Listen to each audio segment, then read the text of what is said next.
Oh, most definitely, big fan. You know, it seemed like ERROL SPENCE was a little drained tonight, and he couldn't really do what he needed to do. And Bud definitely took advantage of that, and he made it look easy. You know, so hats out to Terrence. He fought a magnificent fight tonight, and that's what it's all about. You know what I mean? It's a winner, it's a loser tonight, but at the end of the night, we all want to see great fights.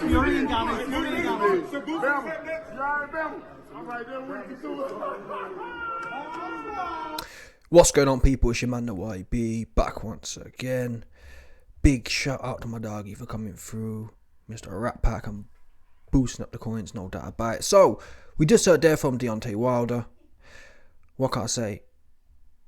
I ain't gonna lie to you. Some people, I don't think it's about, for me, it's not about taking away from Crawford. Crawford is clearly the greatest of all time. Not now, not a year ago, not 10 years ago, of all time. There's not a man born, in my opinion, who has ever had the whole package he has. For a long time, I was a Crawford hater, I ain't gonna lie to you. Oh, he ain't fought no one. It's weird that he had no power. Not no power, but he wasn't doing what he's doing now. If you look at his welterweight resume, he's knocking everyone out. Back at the lighter weights, he was more of a outboxer. He wasn't beating on dudes like he is now. And he wasn't also making it look like completely ridiculous. When he's in there now, he looks like he has something other people don't have. And I thought it was just, again, the level of competition. For example, Terence Crawford in there with Avanesian. I thought, oh well, the reason the shot's having an effect is because Avanesian's not that good kind of thing. But looking back now, Avanesian, Josh Kelly isn't the best yet, but Avanesian punched a hole through Josh Kelly. Them same shots was battering Josh Kelly all around the ring. Terence Crawford was there, in there just cool and there's no impact, there's no effect. It doesn't really make much sense. The shots are just banging. It looks like people are slapping. It looks like they're just tapping, and I'm not sure. You could say it's defense, but it doesn't. I don't think it's to do with defense. I don't know what it's to do with, but either way, it's like Terence Crawford has some DNA where his body's outlined with carbon fibre, and it's, you know what I mean. Everyone else would be damaged for them shot. We've seen it. How many times have we seen ERROL Spence do similar things? Push, bap. Spence does the whole, what is it? I think he double jabs and then whips in uppercuts off the back of it. How many times have we seen that combination land? He did the same thing. Didn't do none. So I'm not taking away from Crawford's clearly special. That said though, I do need to see this fight at 154. I don't know whether it's the car accident that has, because don't forget, I was saying this, I ain't a Johnny come lately. I was saying this before the fight, that ERROL Spence in there with Ugas was rocked for the first time. Go and watch round 6 back. ERROL Spence get hit and he stumbles backwards. The writing was almost on the wall then. That something, it could just be he got hit with a good shot, but we've never seen that kind of vulnerability from Spence before. Albeit though, Spence is fighting world champions. So at some point, you're fighting world champions.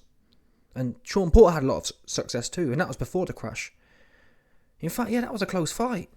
I thought, in fact, yeah, that was a close fight until the knockdown. So, Spence, yeah, it's a fair point actually. Maybe it wasn't a bad night. Maybe it was just all Crawford's greatness. But either way though, that's what 154 gets rid of all that. 154 we can forget about. And I think it's needed. And Crawford's agreed. Crawford said that it's good for him too. Like, I laughed about it years ago, weeks ago, months ago, saying that Terence Crawford, he has this skinny hood strength. Yeah? There's some skinny dudes from the hood, they got some crazy DNA. They got that skinny hood strength, that's bottom line. Terence Crawford has skinny hood strength. Yeah, I don't know what they're putting in them top ramen noodles, but they put something in there for sure. Some sort of GMO. Yeah, they put in there some GMO thing, and the top ramen noodles, it just creates, you know what I mean? It's like the secret sauce. It's like Space Jam secret sauce, bottom line. Them top ramen, they're full of so many chemicals, it just You know what I mean? It turns certain man into, got this, you know what I mean? One of them ones. That carbon fibre plated. Them carbon fibre plated nerves. Me or you, we get hit somewhere and you feel it. But when you've got carbon fibre plating around the nerves, it's not doing that. Just bouncing off. Yeah? But nonetheless, on a serious note, at 154, there'll be no excuse all there. End of the day. And that's what's needed now. Again, I think Terence Crawford is going to light his ass up at 154. But still, that's what being great's about. It's not like there's loads of other things to do. A lot of people said, oh, I don't want to see it again. What? So you want to see what? You think, who here thinks Crawford versus Tim Tszyu is more competitive? It might be, actually, for what it's worth. But still, Errol Spence deserves his get back, I believe. Yeah? I'm someone who does believe in rematch clauses for big fights, not for bum fights. But for big fights, you beat a champion, he deserves his opportunity to come back if he wants to. Not every champion wants to. When AJ beat Vladimir Klitschko in 2017, Vlad said that he didn't really fancy it again.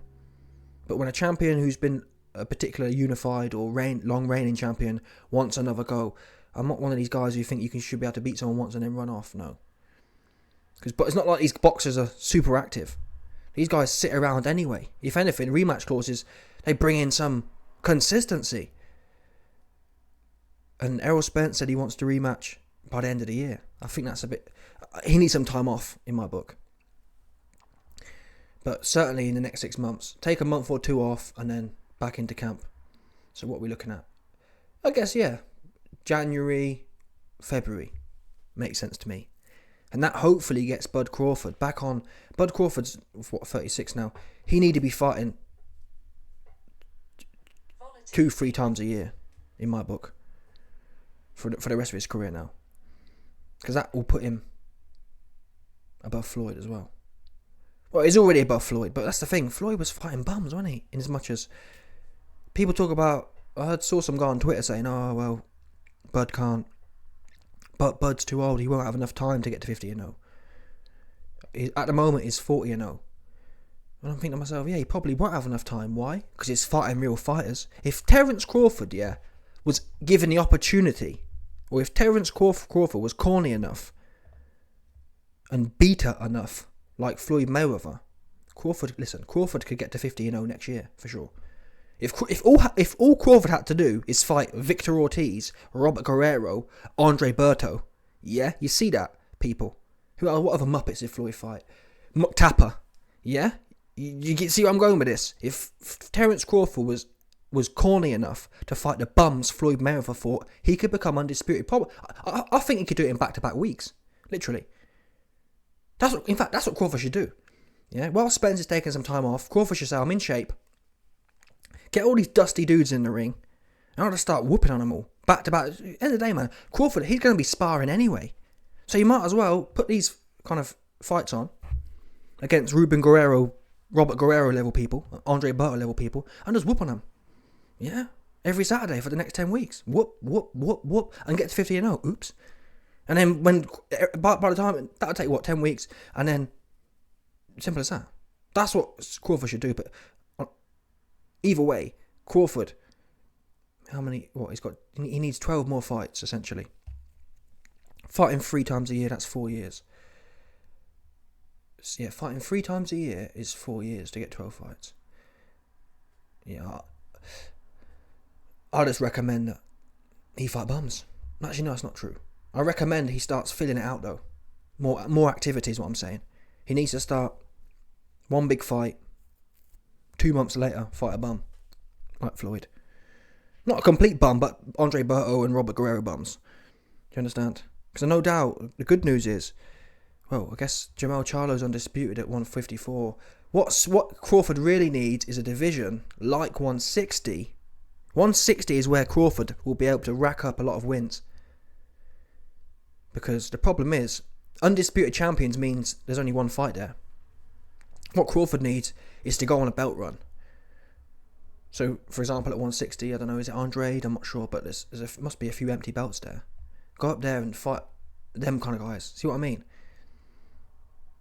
I think Andre's alright, but still, That's what I believe. That's how you get your wins up. Yeah, in a 4-belt era, everyone's got a belt. That I think Robert Guerrero had a belt. That's the point I'm making. You need fighting undisputed champions. It takes a long time as well. Everyone's politicking. Jamel Charlo going to be politicking. Canelo going to be politicking. Anyway, do you think Spence was drained? Listen, Crawford said he was drained too, so I don't know. Let me know your thoughts. Smash the like button, subscribe, and like off the bell. 100%, no doubt.